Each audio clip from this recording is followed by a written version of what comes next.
Pemirsa, berikut kita simak wawancara eksklusif kami bersama Kadis Kehutanan Provinsi Bali Insinyur Gede Nyoman Wiranata. Selamat menyaksikan.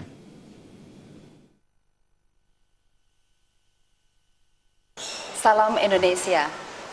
Pemirsa, kembali berjumpa dalam program Bincang-Bincang Eksklusif dan saat ini kita akan membahas tentang mangrove di Provinsi Bali, seperti apa kendalanya dan juga upaya yang dilakukan oleh pemerintah Provinsi Bali, dalam hal ini tentunya dari Dinas Kehutanan.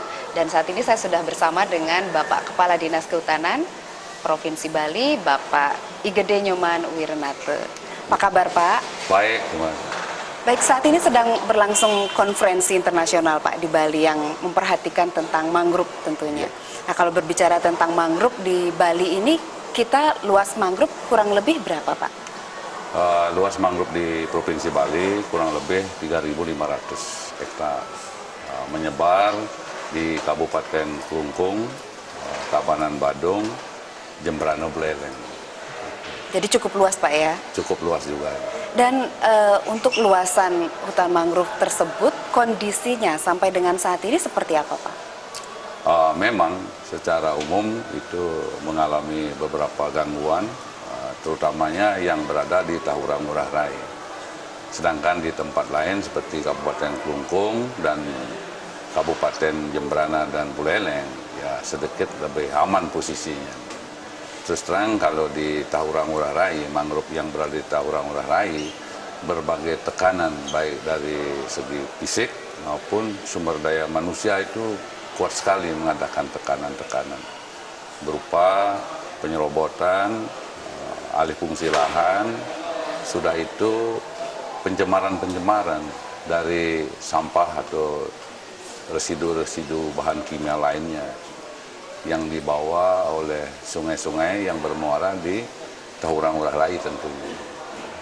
Baik, dari kendala tersebut yang mengancam keberlangsungan hidup dari hutan mangrove itu, upaya yang dilakukan dari provinsi, pemerintah dalam hal ini seperti apa, Pak?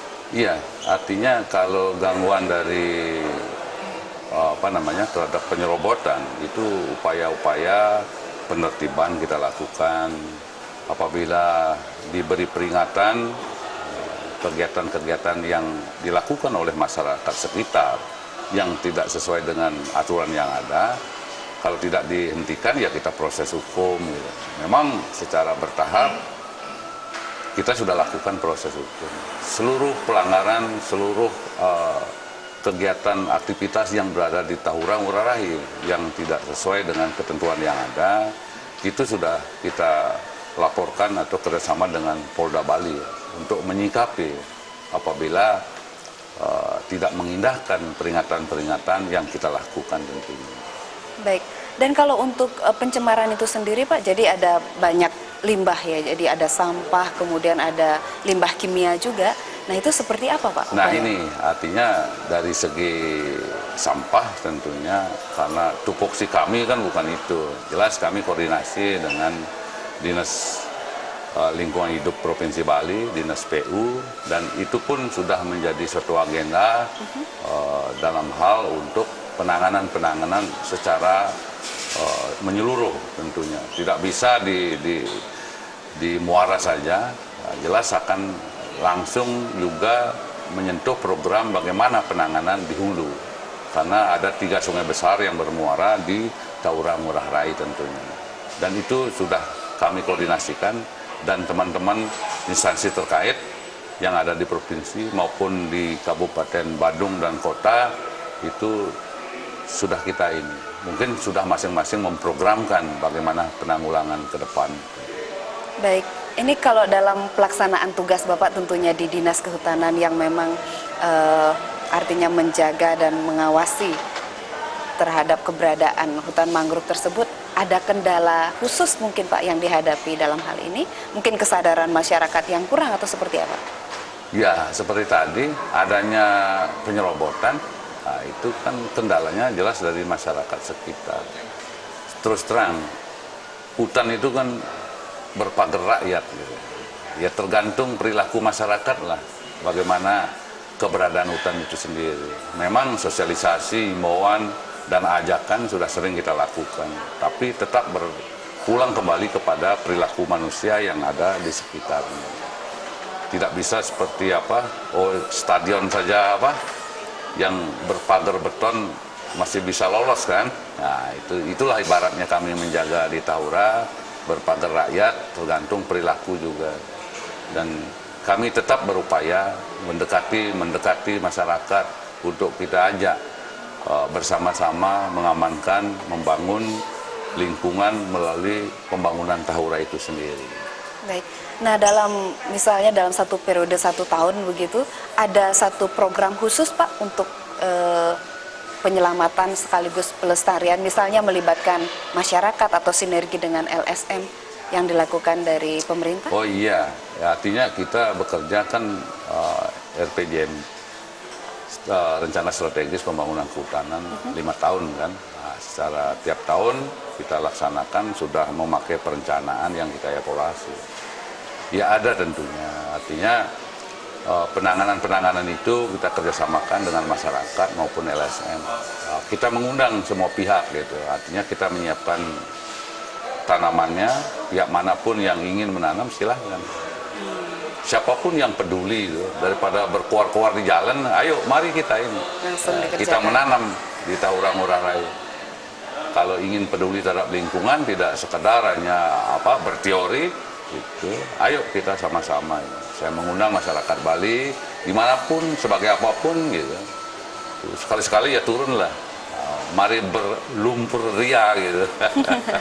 Berarti ini sebenarnya dipermudah Pak ya bagi masyarakat yang ingin mewujudkan kepeduliannya terhadap keberadaan mangrove ini. Jadi disediakan pohonnya juga. Ada, asal bilang aja itu, jangan diam-diam nanam kan tidak tahu kita. Artinya malah kita tidak izinkan, kan ada ketentuan, tidak bisa masuk hutan kan. Nah itu kami selaku penjaga pengelola, siapapun yang bertujuan positif, ya kita ajak kerjasama. Kalau yang negatif ya jelas kami akan larang untuk melakukan kegiatan yang berada dalam kawasan hutan tentu. Baik, ini Pak Kadis, ini dalam rangka memberikan sebuah penyadaran, kesadaran untuk masyarakat. Hal-hal apa sebenarnya yang perlu dipahami oleh masyarakat terkait dengan keberadaan mangrove itu sendiri bagi kehidupan manusia, Pak? Ya, kembali kepada fungsinya itu sendiri.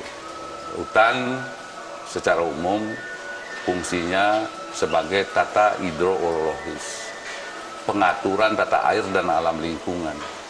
Apabila hutan itu terganggu, maka tata hidrologis dan tata lingkungan akan terganggu. Berarti tata kehidupan pada akhirnya juga terganggu. Nah, tinggal pilihan kita kan. Nah, oleh karena itu menjaga hutan mangrove secara spesifik mempunyai fungsi khusus juga, tapi secara totalitas tetap berfungsi tata hidrologis. Tapi spesifiknya artinya dia berada di pantai, jelas penahan abrasi, sebagai pengatur arus angin, sentrifugal angin akan diatur oleh tanaman mangrove. Nah ini menyebabkan proses terjadinya klimatologi yang normal, artinya hujannya bagaimana itu tergantung tanaman mangrove di pantai juga, apa hujannya dekat pantai atau di daratan atau jauh ke gunung. Nah itu juga dipengaruhi oleh keberadaan pohon mangrove itu, karena proses angin itu dipengaruhi oleh tanaman itu. Nah itu yang saya maksud tata lingkungan gitu. Nah ini kadang-kadang masyarakat belum memahami sejauh itu, namun kita tetap berupaya mengadakan sosialisasi kepada seluruh masyarakat tentunya melalui tokoh-tokoh, dan dalam kesempatan ini juga di Bali TV kami mengimbau pada masyarakat Bali tentunya mari kita jaga lingkungan di Bali untuk tetap tata hidrologi, tata alam lingkungan memberikan kenyamanan, kenikmatan bagi hidupnya Bali, dan juga terkait dengan Trihito Karana tentunya, apalagi masyarakat Bali yang dominan agama Hindu, yang tidak perlu saya lagi mengajari lah, sudah paham betul apa arti hubungan lingkungan dengan Trihito Karana tersebut. Terima kasih tentunya. Baik, Pak Kadis, terima kasih banyak Iya. atas waktunya dan selamat melanjutkan tugasnya, Pak. Ya, terima kasih. Mudah-mudahan mangrove di Bali ini terselamatkan, Pak ya. Iya, sama-sama ya. Baik. Iya. Pemirsa, demikian tadi bincang-bincang eksklusif bersama Bapak Kadis Kehutanan Provinsi Bali. Saya Jurjemi undur diri. Salam Indonesia.